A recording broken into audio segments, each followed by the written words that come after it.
지난 시간에 이어서 계속되어지는 하나님께서 야곱에게 복과 언약을 허락해 주시고 그 언약대로 역사를 섭리해 가시는, 성취해 가시는 과정들을 통해서 하나님이 어떠한 방법으로 그 역사를 성취하시며 또 성취하신 결과 어떠한 하나님으로 우리에게 드러내신가에 대해서 여러분들에게 말씀해 드리려고 합니다.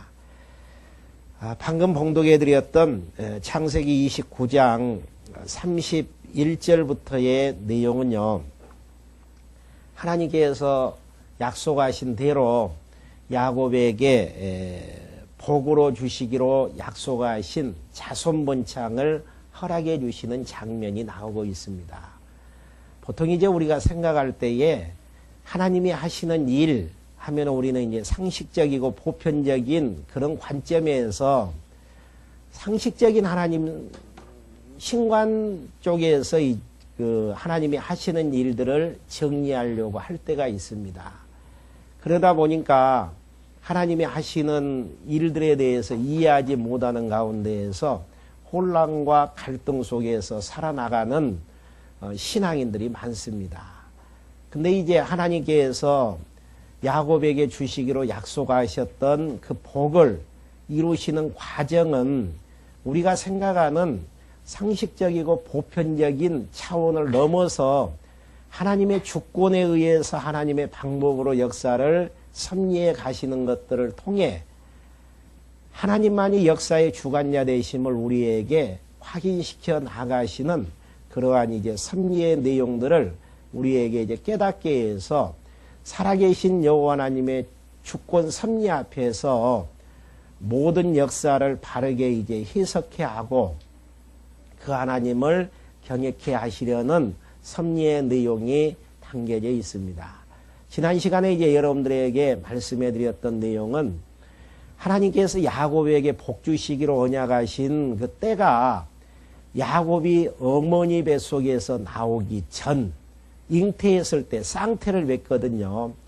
근데 하나님께서 이미 쌍태된 야곱에게 큰 자가 어린 자를 섬기게 되어질 것이다. 그러니까 장자가 유업을 얻지 못하고 두 번째 아들이 장자의 유업을 얻어서 복을 얻게 되어질 것에 대해서 미리 약속하신 말씀 따라서 이삭은 자기 아버지의 이삭은 에서에게 축복하려고 했지만은 하나님의 방법으로 그것을 막으시고 약속했던 그 야곱에게 축복하게 되어지는 장면이 지난 시간에 이제 나오게 되어집니다. 이렇게 이제 하다 보니까 에서가 이제 야곱을 죽이려고 이제 달려들 때에 하나님께서는 복받은 야곱을 외갓집으로 피하게 해서 생명을 이제 유지하게 하시는 보호의 섭리를 하나님께서 허락하십니다. 외갓집으로 가는 과정 속에서 잠들었는데 하나님의 이제 환상이 나타나서 야곱에게 이제 약속해 주시는 내용입니다. 내가 어디로 가든지 절대 너를 떠나지 아니하고 다시 이곳으로 돌아오는 그날까지 내가 너를 보호하고 지켜주시겠다라는 약속. 그러면서 이제 아브라함과 이삭과 약속하셨던 그 약속을 다시 한번 재확인시켜주는, 내가 누워서 잠잤던 그 자리, 그 가나안 땅을 너와 내 후손에게 주겠고 또 하늘의 별처럼 바다의 모래알처럼 많은 자손들을 동서남북 편만하게 해주시겠다라는 그 약속을 하나님께서 해주시면서 다시 외갓집에서 돌아오는 그 시간까지 하나님께서 보호하시고 떠나지 않고 함께해 주시겠다. 그러니까 이러한 이제 장면들을 보면은요, 도덕적이고 윤리적인 관점에서 비춰본다면은 야곱은 복받을 자보다는 저주받아야 돼요. 왜 그러냐면은 아버지를 속였고 불효했던 죄, 또 형을 속여먹었던 죄가 있잖아요. 그렇기 때문에 도리어 이제 저주를 받아야 되는데 하나님께서는 저주를 내리지 아니하고 이미 어미배 속에서 잉태되어졌을 때 주시기로 약속하셨던 그 복을 하나님께서 허락해 주시기 위해서 어디로 가든지 함께하고 지켜주시겠다라는 그 약속 따라서 외갓집으로 이제 그 지역으로 갔었는데 아내 되어지는 나혜를 만나게 되어지죠. 그래서 이제 나혜를 얻기 위해서 7년 동안 열심히 일을 해서 이제 하루 결혼식을 하고 이제 하룻밤을 지냈는데 나엘이 자기 부인이 되어진 게 아니고 그 언니인 레아와 이제 잠자를 하게 되어집니다. 그러다 보니까 이제 자기 삼촌에게 항의했지만은 결국은 우리의 이제 풍습이 첫 달부터 이제 시집을 보내는 게 풍습이기 때문에 어쩔 수 없었다라고 이야기를 함에 따라서 다시 이제 그 7년 동안 나이를 위해서 수고하게 되어지는 장면이 지난 시간 30절까지의 내용이었습니다. 그러니까 30절 다시 보시면은 야곱이 또한 나일에게로 들어갔고 그가 레아보다 나일을 더 사랑하였고 다시 7년을 나반에게 봉사하였더라. 14년 동안을 레아와 나일을 위해서 이제 수고 봉사하게 되어지는 이 의미 자체가 대단한 의미죠. 생육하고 번성하기 위해서는 여자가 있어야 되죠. 아내가 있어야 되는데 나일을 먼저 구하게 되어져요. 그래서 이제 자녀를 낳을 수 있는 그런 이제 환경들을 하나님께서 만드신 다음 이제 역사를 하나님께서 이제 섭리해 가시는. 근데 이제 공교롭게도 31절부터 35절까지 레아가 아들 루벤과 시몬과 네이와 유다를 낳게 되어지는 이러한 이제 장면이 31절부터 나오는데요. 한번 읽어보면서 하나하나 이제 정리할 수 있도록 그렇게 하렵니다. 여호와께서 레아에게 총이 없음을 보시고, 이야기는 이제 총이 없다라는 의미는 야곱이 레아를 미워했던 것 같아요. 라헬만 이제 사랑을 했기 때문에 첫째 딸인 레아에게는 사랑하는 마음이 없고 아내였지만은 그 나라의 이제 풍습 때문에 그 지역의 이제 풍습 때문에 얻었던 여자 아니겠습니까? 그러니까 미움을 받는 것을 보시고 미움이나 이제 증오 그게 이제 총이죠. 그러니까 레아에게 미움과 증오를 받는 것을 보시고 그의 태를 여섰으나 나에는 무자하였더라. 그러니까 하나님께서 이제 하시는 일들을 보면은 참 우리 생각 같아서는 야곱이 사랑하는 라헬에게서 자녀들이 생육하고 번성하면 참 좋겠지 않아요. 근데 하나님이 하시는 일은 라헬의 태는 닫아버리고 야곱이 미워하는 레아의 태는 열어서 자녀를 갖게 하시는 하나님의 섭리. 그러니까 이러한 장면들을 보면은 인간이 역사의 주관자하고 아이를 마음대로 낳을 수 있다라고 생각을 하면은 야곱은 분명히 레아를 내쳐버렸고 라헬에게서 자녀를 얻으려고 했을 거예요. 그런데 하나님께서 레아의 태는 여시고 라헬의 태는 닫게 하셔서 하나님께서 하나님의 방법으로 생육하고 번성케 하시는 장면들을 허락하시는 내용입니다.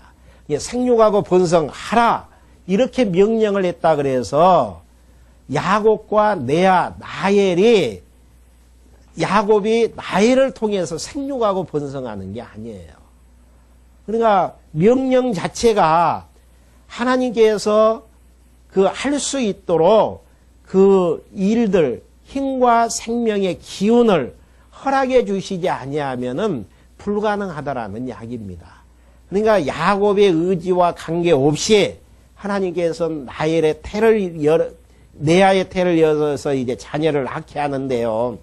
32절에 보면 레아가 잉태하고 아들 낳고 그 이름을 누벤이라 하여 가로되 여호와께서 나의 괴로움을 공고하셨으니 바라봤다라는 이야기예요.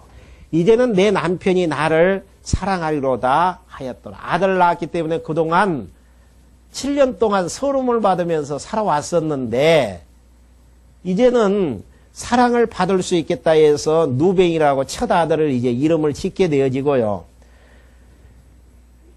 그 다음에 33절 그가 다시 잉태하여 아들을 낳고 가로되 여호와께서 나의 총이 없음을 들으셨으므로 야곱에게 미움과 증오를 받는 것을 보셨으므로 내게 이도 주셨다 하고 그 이름을 시몬이라 하였으며 그가 또 잉태하여 아들을 낳고 가로되 내가 그에게 세 아들을 낳았으니 내 남편이 지금부터 나와 연합하리로다. 그러니까 부부로서 이제 하나가 되어지는 연합의 의미를 이야기하죠. 그 이름은 네이라 하였으며 네이는 제사장 족속이잖아요. 그러니까 하나님께서 제사장 족속인 네이를 출생케 하시는데 야곱이 사랑하는 라헬 몸에서 나오게 한 게 아니고 도리어 야곱이 증오하고 미워하는 레아의 몸에서 중요한 직책을 허락할 네이를 탄생케 하는. 그러면서 35절 그가 또 잉태하여 아들을 낳고 가로되 내가 이제는 여호와를 찬송하리로다 하고 이로 인하여 그가 그 이름을 유다라 하였고 그의 생산이 멈추었더라. 유다가 이제 왕의 홀이 나오게 되는 유다가 탄생케 되어지는 하나님의 섭리의 내용입니다. 그러니까 하늘의 별처럼 바다의 모래알처럼 많은 자녀들을 하나님께서 허락해 주시겠다라고 약속해 주셨는데 하나님께서 야곱이 사랑하는 라헬의 태는 닫아버리고 미워하는 레아의 태를 열어서 하나님의 방법으로 하나님의 뜻을 이루어 가시는 하나님의 섭리의 숨결입니다. 하나님이 정하신 하나님의 뜻은 하나님이 하나님의 방법으로 하나님의 주권 섭리로 이루어 나가신다라는 사실들을 확인할 수 있는 대목들이잖아요. 그러니까 내 마음대로 안 되어져요. 우리가 무엇인가를 계획 세워가지고 악착같이 그 일을 이루려고 몸부림치면서 이 세상을 살아나가지만은 이 세상의 역사 섭리는 누구의 뜻대로 되어지는가? 살아계신 여호와의 뜻대로. 그 뜻은 언제 정해졌는가? 이미 천지만물이 창조되기 전부터 모든 것들을 어떻게 창조하셔서 역사를 섭리하시고 마무리 지을 것인가에 대한 작정 섭리를 영원에서 해주셨단 말입니다.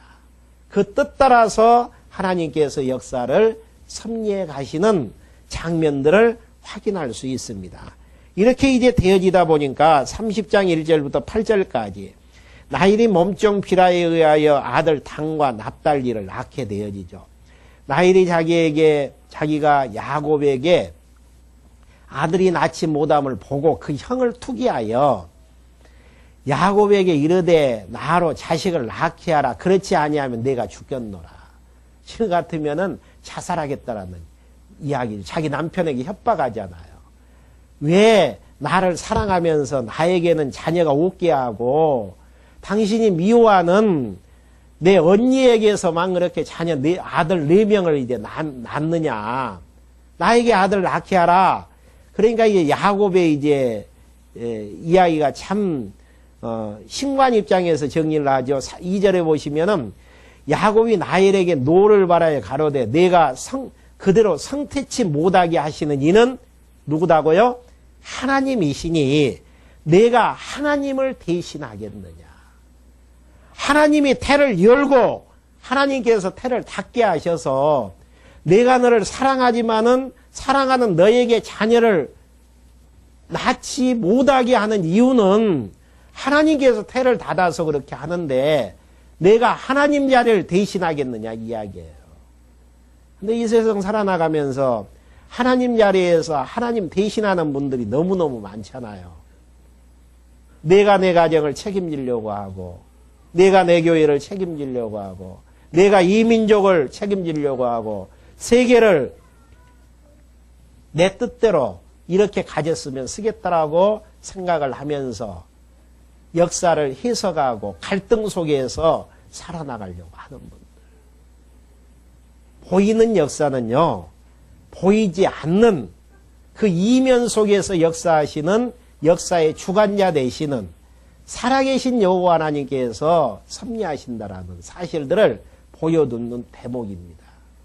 사랑하는 여인에게 자녀 낳아서 생육하고 번성하게 되어지면 하나님의 뜻도 이루고 자기의 마음속에서 평안하고 기쁨 속에서 살아나갈 수 있잖아요. 근데 하나님께서는 미워하는 아내를 통해서 자녀를 낳게 하시는 하나님의 섭리예요. 그러니까 우리 뜻하고 하나님의 뜻하고는 상당한 많은 차이가 있음을 여기에서 확인할 수 있습니다. 야곱 입장에서는 정확하잖아요. 자녀를 낳게 해달라고 이야기를 하니까 화를 내면서 하나님이 하시는 일을 내가 대신하겠느냐 이 이야기예요. 하나님께서 하시는 일을 어떻게 대신할 수 있느냐. 하나님이 하시는 것 아무도 대신해 줄 수가 없습니다. 그러니까 우리는 하나님이 하시는 것 바라보면서 그거 인정하면서 살 수밖에 없는 거예요. 하나님이 살아계셔서 역사의 주관자라고 하지 않는 분들은 내가 하나님 자리에서 악착같이 내 뜻, 내 욕망 이루기 위해서 몸부림치면서 살아나가잖아요. 그러니까 인생을 사시는 나이 드신 분들의 고백이 그거잖아요. 해봐라. 내 뜻대로 되어지든지. 한 가지 배우는 게 내 뜻대로 되어지지 아니한다라는 사실들을 배우게 되어지지 않습니까? 야곱은 그걸 알아요. 자기가 사랑하는 아내지만은 자기 마음대로 자녀를 낳게 할 수 없다라는 사실. 그러니까 나는 하나님을 대신할 수가 없다. 이렇게 이제 이야기를 하니까 라헬이 3절 가로되 나의 여종 비라에게로 들어가라. 그가 아들을 낳아 내 무릎에 두리니 그러면 나도 그를 인하여 자식을 얻겠노라 하고 그 시녀 비라를 남편에게 첩으로 주매 야곱이 그에게로 들어갔더니 비라가 잉태하여 야곱에게 아들을 낳은지라. 라헬이 가로되 하나님이 내 억울함을 푸시려고 내 소리를 들으사 내게 아들을 주셨다고 이로 인하여 그 이름을 단이라 하였으며. 그러니까 4명의 아들이 낳은 다음에 라헬 입장에서는 하나님이 자기의 태를 닫아버린 줄 이제 야곱을 통해서 깨닫게 되어지죠. 그래서 자기의 이제 시녀를 자기 남편에게 보내가지고 아들을 얻었는데 이름이 이제 단이에요. 그리고 7절에 보면 라헬의 시녀 비라가 다시 잉태하여 둘째 아들을 야곱에게 낳음에 라헬이 가로되 내가 형과 크게 경쟁하여 이기었도다 하고 그 이름을 납달리라 하였더라. 4명 낳고 자기는 이제 자기 시녀를 통해서 이제 2번째 아들을 낳죠.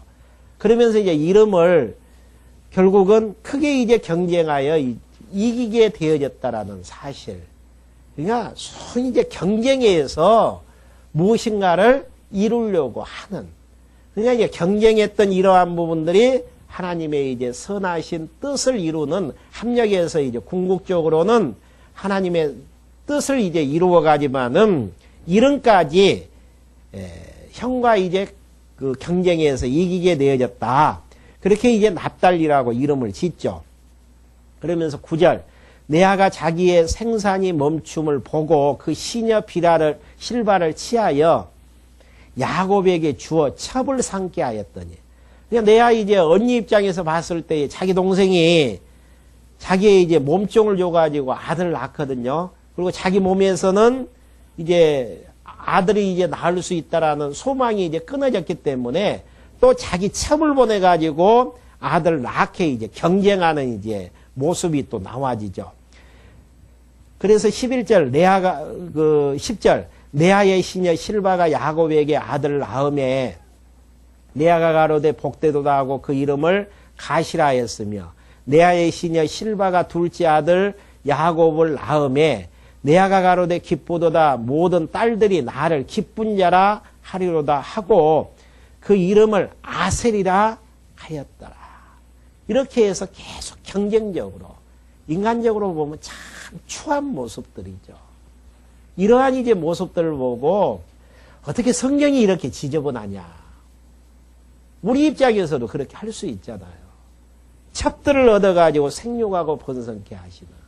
근데 성경은 도덕적이고 윤리적인 책이 아니에요. 많은 사람들이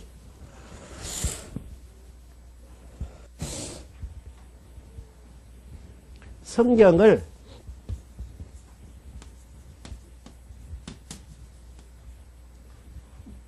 윤리 관점에서 보거든요. 이건 아닙니다.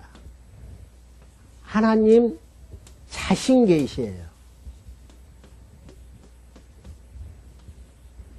하나님 자신이 어떠한 분이신가? 언약하셨는데 언약하신 대로 하나님의 주권 섭리에 의해서 모든 하나님의 뜻을 이루어 주심으로 하나님만이 약속대로 이루시는 여호와 하나님. 이게 성경을 통해서 드러나다 보면은 결국은 하나님의 살아계심의 확증이 되어지잖아요.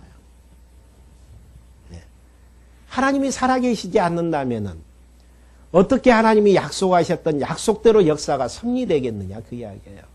하나님의 뜻에 의해서 역사를 섭리하게 되어지시는 메시아의 족보를 봐도요. 참 족보하면 우리는 깨끗하고 누가 봐도 자랑할 만한 족보를 만들려고 하잖아요. 그래서 지저분한 내용들은 다 빼버리고 참 그래도 업적 있고 영광스러운 그런 부분들로 이제 자기 자신들을 소개하게 되어지는데요. 마태복음 1장 내용에 보면은 여자는 족보에 들어가지 않는데 보편적으로 여자 4명이 들어가 있어요. 그 중에서도 이제 눈에 띄는 여자의 이름 가운데에서 예를 들어서 왕이 나와야 되는 유다, 지금 유다 낳았잖아요. 4번째 아들로. 유다가 누구하고 자녀를 낳게 되냐면은 며느리의 몸에서, 다말이 며느리에게서 자녀가 낳게 되어지는 족보가 나와지고요. 또 솔로몬이 누구에게서 나오게 되어지냐면은 다윗과 우리아의 아내에게서. 성경은 바세바라고 이야기를 하지 않아요. 우리아의 아내라고 기록을 하고 있단 말입니다. 이런 지저분하고 추한 내용들을 왜 담고 있는가? 만약에 우리의 의를 통해서 하나님의 자녀가 되어진다라고 생각을 하면은 어느 누구도 하나님의 백성이 되어질 수가 없습니다. 모두가 다 죄인이에요. 그러니까 우리는 죄를 지어서 죄인인 줄 알아요. 그러니까 많은 사람들이 죄를 지어서 죄인인 줄 아는데 죄를 지어서 죄인이가 아니고 죄인이기 때문에 범죄할 수밖에 없는 사도 바울의 에베소서 내용을 통해서 허물과 죄로 죽었던 과거 완료예요. 우리를 선택해 주셨다라는 사실, 구속해 주셨다라는 사실.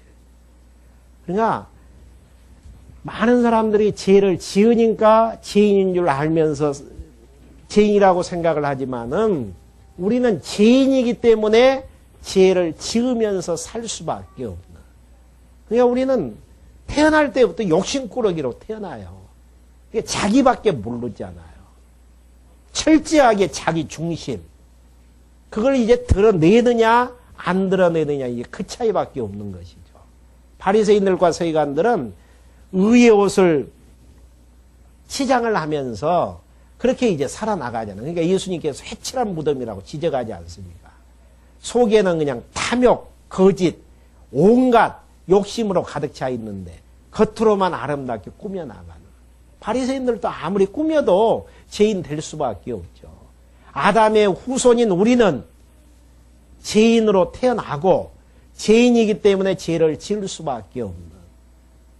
메시아의 족보도 마찬가지죠. 결국은 죄인의 옷을 입고 이 땅에 예수 그리스도가 오시게 되어지듯. 그러니까 우리가 소망이 있잖아요.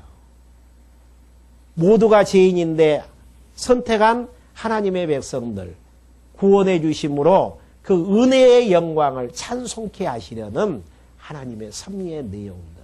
그러니까 여기에서도 온갖 추하고 냄새나는 걸로 생육하고 번성이 되어지지만은 우리 편에서는 그렇게 욕할런지는 모르겠지만은 하나님 편에서는 하나님의 주권 섭리에 의해서 역사를 섭리해 가심으로 하나님만이 역사의 주관자 되심을 우리에게 알게 하시려는 섭리의 내용들이죠.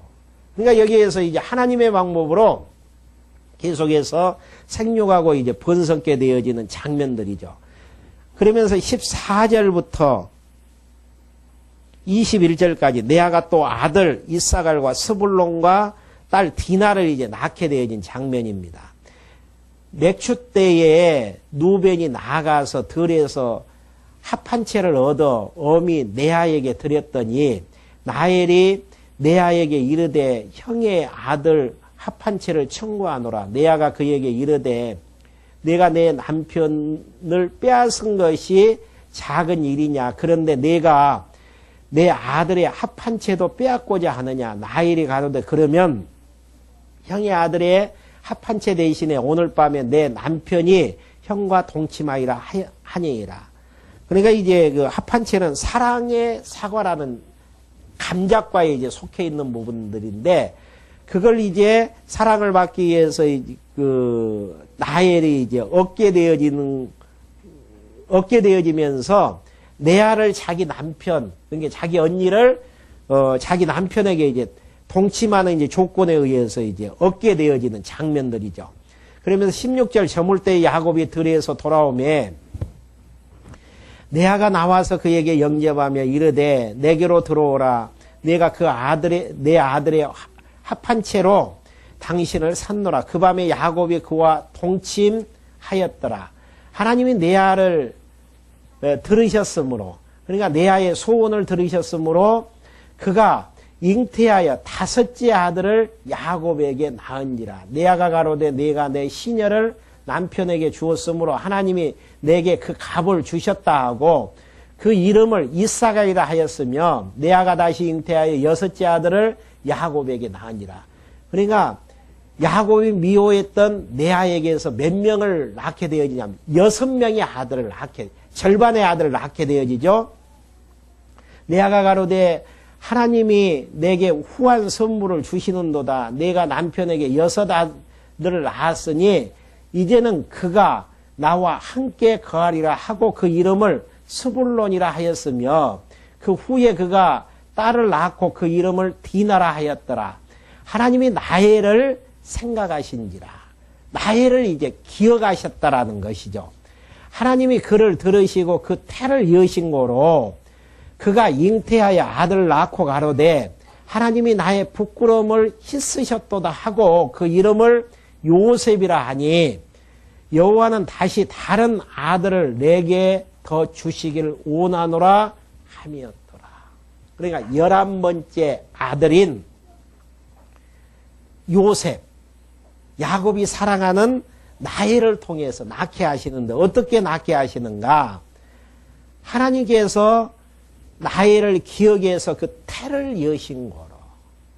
이게 생육하고 번성하는 역사가 하나님께서 태를 여시는 데서 시작이 되어져요. 야곱이 많은 아내들을 얻어가지고 출발되어지는 게 아니다라는 이야기예요. 얻어도 생육하고 번성하는 것이 이루어지지 못하는데 하나님께서 해 주셔야만이 가능한다라는 이야기죠. 이러한 장면들이 하나님께서 허락하신 것들을 다 이루기 전에 절대 떠나지 않고 함께 해주시겠다라는 약속 따라서 하나님께서 그 약속을 이루어 나가시는 장면들입니다. 하나님의 뜻대로 역사는 섭리될 수밖에 없어요. 왜? 하나님이 역사의 주관자가 되어주시기 때문에. 거기에 반대해서 우리의 뜻대로는 절대 역사가 이루어질 수 없다라는 사실들을 확인해 줄 수 있는 대목들이죠. 만약에 야곱이 어떠한 의지가 있었다면은 라헬에게서 6명의 아들을 낳게 했을 거예요. 근데 자기가 미워하는 아내에게서 6명의 아들을 얻을 수가 없는 거잖아요. 그리고 11번째를 이제 요셉이죠. 그 유명한 이제 요셉을 얻게 되어지는 출발점이 하나님께서 라헬의 태를 여시는 데서 때가 되어지니까 그렇게 하신단 말입니다. 야곱에게는 하나님께서 생육하고 번성케 해주신다고 했는데 진짜 하나님의 능력으로 생육하고 번성케 해 나가시구나. 이걸 알고 그 하나님 앞에서 인생을 정리하고 살게 하시려는 하나님의 섭리의 내용이죠. 야곱이 11명째까지 자녀를 낳은 것을 왜 우리가 공부해야 되는가? 이 내용을 몇 명의 아들을 낳느냐, 이걸 이제 우리가 이제 알기 위한 내용이 아니고, 이 내용을 통해 11명의 아들을 낳게 나가시는, 언약대로 낳게 나가시는 살아계신 여호와 하나님을 다시 한번 확인하자는 내용이죠. 우리의 생각의 세계 속에서는 참 내 중심으로 가득 차져 있잖아요. 그래서 어제 저녁에 여러분들 주무시면서도 잠들기 전에도 이렇게 돼야 되는데, 이렇게 안 되어지면 안 되는데, 예? 이렇게 꼭 가정이 돼야 되고 모든 것들이 되어져야 되는데, 그리고 아침에 눈 떴을 때에도 그런 마음 가지면서 이제 눈 뜨신 분들이 많잖아요. 이러한 이제 내 중심의 생각의 세계를 하나님 중심의 생각의 중심으로 바꿔야 돼요. 그러지 아니하고서는 여호와 경외할 수도 없고 여호와 찬송할 수도 없고 내 마음에 평안 유지하면서 살아나갈 수도 없는 거라는 이야기입니다. 그러니까 야곱이 생육하고 번성하는 과정을 통해서 역사의 주관자는 야곱이 아니고 살아계신 여호와 하나님이다. 그러면 역사는 누구의 뜻대로 어떤 방향으로 흘러가는가? 야곱이 계획한 대로 흘러가는 게 아니고 야곱은 나엘을 얻기 위해서 14년을 고생했던 자다니까요. 나엘에게 얼마나 집착했는가를 알 수 있잖아요. 그러면 자녀도 낳게 하는데 이제 최선을 다했겠죠. 안 되어지는 것은 안 되어지는 거예요. 왜 안 되어지는가? 하나님께서 허락을 하지 않기 때문에. 그러니까 역사상에서 왜 이 일이 안 되어지는가? 우리의 생각의 세계가 신관용심이라면 하나님이 허락하지 아니하구나. 하나님이 허락하지 아니하면 빨리 포기하는 게 하나님 앞에서 평강 누리면서 살 수 있는 거잖아요. 근데 왜 괴로움 속에서 좌절 속에서 살아나가는가? 그거 포기하지 않고 꽉 붙잡고 있는 데에서 하나님은 더 좋게 하시려고 그렇게 하시는데 어떻게 더 좋게 하시는가? 자기가 싫어하는 레아의 몸에서 누가 나옵니까? 레위 족속이 나오고 왕이 탄생하는 유다 족속이 나온단 말입니다. 하나님이 하시는 일이에요. 그러니까 나도 좋고 하나님도 좋고는 없어요. 내 뜻대로는 안 되어지고 있지만 하나님의 선하신 뜻대로 되어진다라는 사실. 야곱이 생육하고 번성하는 과정을 통해서 확인할 수 있는 대목들이잖아요. 그러면서 25절 라헬이 요셉을 낳을 때에 야곱이 라반에게 이르되 나를 보내어 내 고향 내 본토로 가게 하시되 내가 외삼촌에게서 일하고 얻은 처자를 내게 주어 나로 가게 하소서. 내가 외삼촌에게 한 일은 외삼촌이 아시나이다. 그러니까 25절부터 36절까지의 내용은요. 야곱이 외삼촌과 품삯의 표징을 정하고 이 일을 시작하게 되어지는. 그러니까 야곱의 이제 외갓집에서 인생을 이제 살펴보면 세 등분으로 볼 수 있죠. 7년 동안은 나이를 얻으려고 했지만은 결국은 레아를 얻는 과정 속에서 7년이 지났죠. 속은 줄 알고 다시 7년을 나이를 얻기 위해서 또 열심히 이제 일하게 되어지죠. 그래서 14년이 지나간 이 시점에서 자녀 외에는 이제 얻은 게 하나도 없단 말입니다. 14년 동안 이제 열심히 일했으면은 좀 저축한 것도 있고 모아놓은 재산도 있어야 되는데 하나님께서 함께 해주시는 게 지금 14년 동안은 자녀들 외에는 두 수종, 그 몸종들까지 4명의 아내에다가 11명의 아들 외에는 이제 얻은 자들이 없잖아. 얻은 게 없잖아요. 그래서 여기에서 품삯을 정하고 계약을 맺게 되어지죠. 이제 품삯을 정합시다.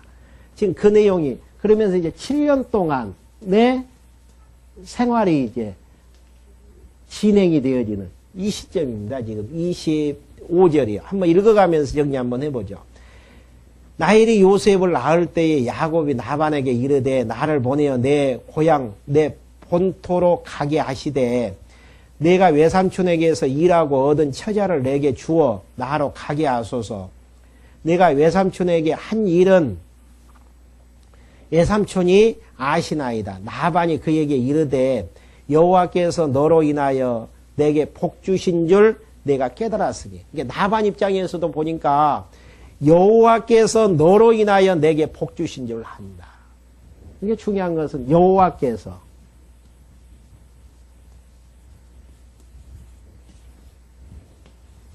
중요하죠. 나 때문에 내가가 아니고 여호와께서. 나반도 그걸 인정을 하잖아요. 여호와께서 너로 인하여 내게 복 주신 줄 내가 깨달았으니 내가 나를 사랑스럽게 여기거든 유하라. 또 가로되 내 품삯을 정하라. 내가 그것을 주리이라. 야곱이 그에게 이르되 내가 어떻게 외삼촌을 섬겼는지 어떻게 외삼촌의 짐승을 쳤는지 외삼촌이 아시나이다. 내가 오기 전에 외삼촌의 소유가 적더니 번성하여 때를 이루었나이다. 나의 공력을 따라 여호와께서 외삼촌에게 복을 주셨나이다. 그러나 나는 어느 때나 내 집을 채우리이까. 그러니까 야곱도 여호와께서 외삼촌에게 복을 주셨다. 외삼촌 나반도 복을 얻게 되어졌다.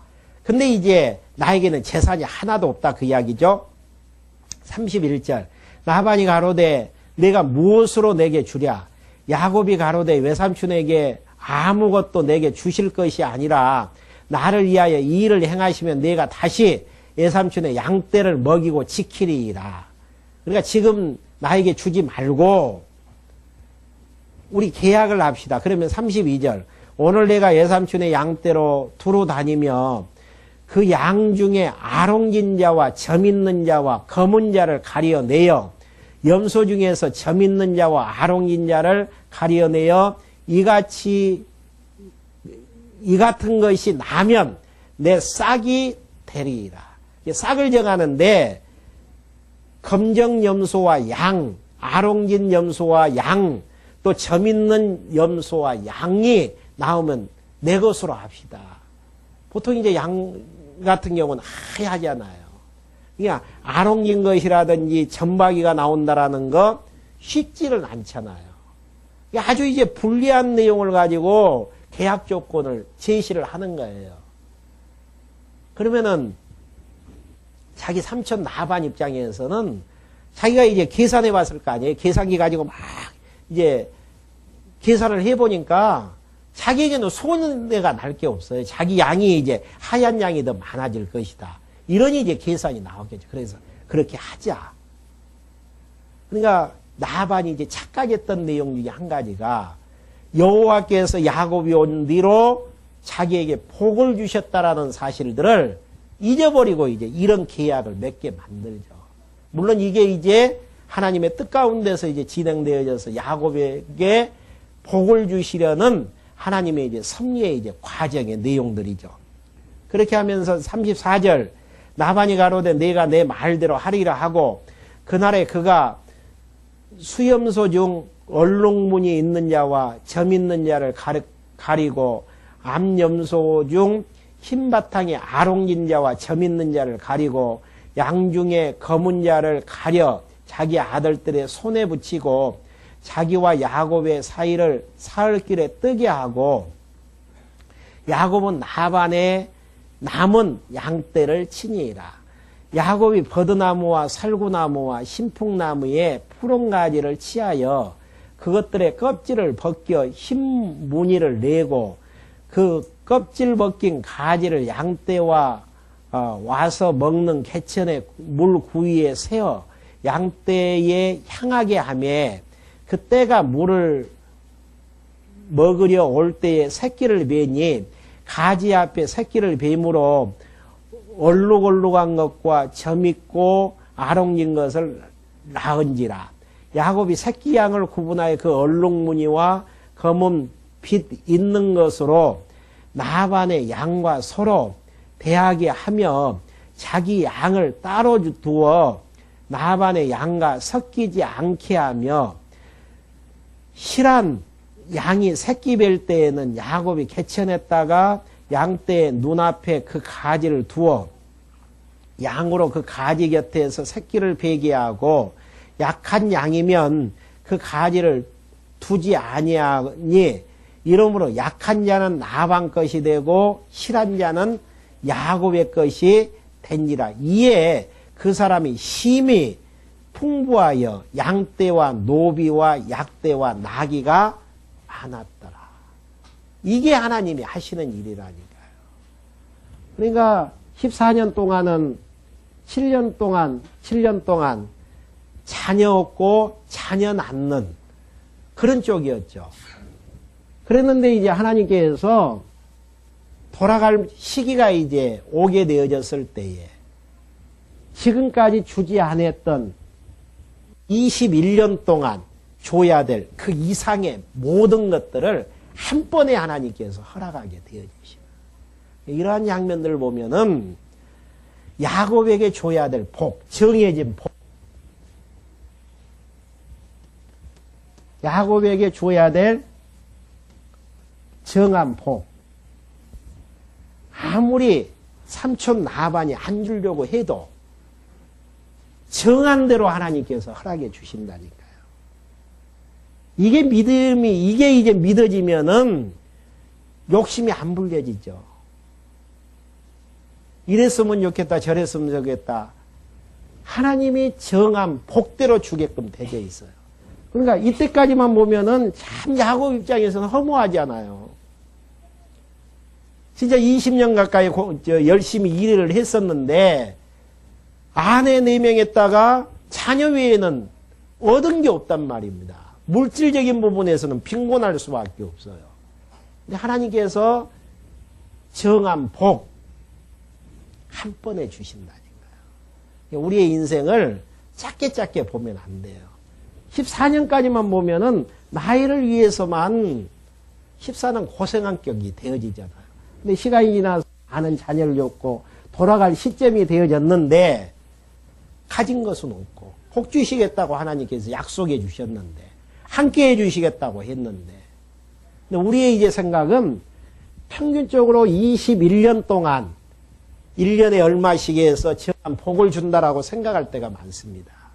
하나님께서는 야곱에서는 마지막 돌아가는 시점에서 정한 엄청난 복을 허락해 주시는 이 하나님 믿으면은 참 편안하게 인생 살아나갈 수 있는 것이죠. 그러니까 우리에게 정한 복은 아무리 다른 사람들이 빼앗아가고 안 주려고 가지고 가도 우리 것은 우리 것 되어진다니까요. 왜? 하나님이 역사의 주관자고 하나님이 복의 근원이기 때문에 반대로 내 것 아닌 것은 내가 쌓아서 모아놔도 내 것 되어지는 법 없어요. 성경에 보면 도둑질하지 말라 그랬잖아요. 직에서 옮기지 말라 그랬잖아요. 왜 그러는가? 하나님이 정하신 분복 하나님이 주시기 때문에 빼앗아서 내 걸로 보충한다고 해서 내 것 되어지지 않는다 그 이야기예요. 또 상대방이 가지고 가는 것 준다 그래서 내 것은 내 것으로 돌아오는 것이지 상대방 것 되어지는 것 아니에요. 역사의 주관자가 여호와 하나님이라는 것 믿으면은 편안하게 살아나갈 수 있잖아요. 근데 역사의 주관자가 하나님이 아니고 내가 되어져야 돼요. 그러니까 내가 모아야 되고 내가 지켜야 되고 참 피곤한 인생이죠. 그러니까 야곱의 할아버지인 아브라함이 이 여호와 하나님을 아니까 자기 조카 롯에게 했던 이야기가 있잖아요. 내가 자하면은 우하고 우하면은 자겠다. 여호와 하나님이 믿어지기 때문에 아무리 먼저 선택권을 줘도 하나님이 정한 가나안 땅은 아브라함이 차지하게끔 되어 있어요. 어떠한 방법으로 차지하게 만드는가? 소돔과 고모라 성이 비옥한 땅으로 보인단 말입니다. 그러니까 그것을 선택하게끔 하나님께서 그 마음 주시는 거예요. 그러니까 먼저 간다 그래서 1등 나는 게 아니에요. 또 뒤에 처져 있다 그래서 마지막 꼴등에서 무너지고 비참한 인생 살아나가는 거 아니단 말입니다. 우리의 인생은 정해진 인생 다 살아봐야만이, 왜 젊었을 때 하나님께서 내 눈에서 눈물 나게 했고 또 나이 들어서 힘들게 하나님께서 역사를 섭리하셨는가. 주님 앞에 서게 되지면은 이래서 하나님께서 이렇게 하셨구나. 그러면서 그 하나님 찬송할 날이 있다니까요. 그러니까 우리 야곱의 인생을 이렇게 토막내 가지고 만약에 인간적으로 보면 7년째 나이를 위해서 열심히 살았는데 하룻밤 자고 나왔는데 내 알을 얻는 걸로 끝났단 말입니다. 참 좌절해야지요. 7년 동안 쌓았던 공든탑이 와르르 무너졌기 때문에 야곱은 좌절해야 된단 말입니다. 근데 나일 때문에 다시 7년을 열심히 살아나가잖아요. 돌아갈 날이 남은데 이제 재산이 없어요. 근데 하나님께서 이미 약속하신 정한 복, 하나님께서 하나님의 방법으로 허락해 주신다라는 사실입니다. 이 살아계신 하나님 앞에서 역사를 해석하면서 살면은 야곱 같은 경우는 실패작이 아니에요. 토막토막 내서 보면은 실패한 인생이지만은 돌아가는 길 보면은 이미 여기에서 복을 언약 받잖아요. 복을 언약으로 받는단 말입니다. 그리고 그대로 마지막에 돌아갔을 때 복을 얻어가지고 돌아가게 되어지는. 그러니까 욕심 안 부리면서 산다 그래서 가난하게 사는 거 아니에요. 힘들게 사는 거 아니단 말이에요. 정해진 복은 하나님께서 허락해 주시고 악착같이 모아가지고 내 것 만든다 그래서 떵떵거리면서 사는 것도 아니에요. 재산 날아가는 거 한순간이고 불어나는 것도 야곱 같은 경우는 한순간이에요. 근데 한 가지 아는 것은 정해진 복에는 우리의 분복은 우리 것 되어지지 아니한다라는 거. 이건 믿어지면은 지금은 힘들고 어렵고 고통스럽지만 야곱의 경우도 그랬으니까요. 하나님이 정하신 필요한 것들 하나님께서 다 허락해 주신다니까요. 이게 중요한 부분은 다른 거 없어요. 지금 환경이 어떤 환경이냐가 중요한 게 아니고 살아계신 여호와 하나님이 역사의 주권자로 믿으면서 살아나가느냐. 살아나간 사람은 현실을 인정하죠. 그리고 미래에 하나님의 뜻대로 되어진다라는 거 인정한단 말입니다. 거기에서 편안하게 사는 거예요. 그러면서 잔수작 불리지 아니하고 인간적인 방법 동원하지 아니하고 하나님의 뜻한 것은 되어질 것이고 인간적인 방법 동원하지 않아도 하나님의 뜻하지 아니한 것은 아무리 세력 모아가지고 계략을 꾸며도 하나님이 허락하지 아니하니까 무너지는 거란 말입니다. 중요한 것은 하나님의 선하신 뜻이 무엇이냐가 중요한 부분들이죠. 뜻 분별하면서 되어지는 것 인정하면서 산다라는 거. 이게 참 바른 신앙생활의 표본입니다. 우리가 이 오전 이 시간에 나와서 창세기 내용, 야곱이 자녀 얻는 것, 낳는 것, 아내 얻는 것, 우리하고는 전혀 관계 없잖아요. 우리의 형편, 편하게 풀어주는 것이 더 우리에게는 유리하게, 나에게는 더 유익하다고 생각할 수는 있겠지만은 그건 아닙니다. 야곱의 인생을 섭리하셨던 살아계신 그 하나님이 우리가 살고 있는 우리의 지금 역사를 섭리하고 계신다라는 사실, 그거 한 가지 생각의 세계만 정리되어져도 정한 뜻대로 정한 복은 반드시 하나님께서 허락해 주신다. 때는 내가 설정하는 게 아니죠. 하나님께서 정해서 역사를 섭리해 가신다라는 것. 다음에 이제 다음 시간에 31장부터 전개되어지는 어떻게 외삼촌집에서 이제 빠져나와서 고향으로 돌아오게 되어지는 이 부분도 이제 하나님께서 섭리하시는 장면이거든요. 그 내용 여러분들에게 말씀해 드리겠습니다. 기도하고 말씀 마치겠습니다. 하나님 아버지 감사함을 드립니다. 저희를 이 시간에 불러 모아주셔서 야곱이 애갓집으로 피난 가서 여러 가지 고생하는 가운데에서도 정한 복을 언약대로 이루게 하시는 하나님의 섭리의 숨결들을 맛보게 해주심을 감사함을 드립니다. 저희들 살아계신 하나님 인정하지 않는 데에서 좌절하고 실망 속에서 살아나가지만은 날마다 주시는 일용할 양식의 말씀을 통해서 살아계신 여호와 하나님 인정하고 그 하나님 앞에서 나라는 존재가 어떠한 존재를 깨닫고 살아나가는 저희들로 인도해 주시옵소서. 예수 그리스도의 이름으로 기도했습니다. 아멘.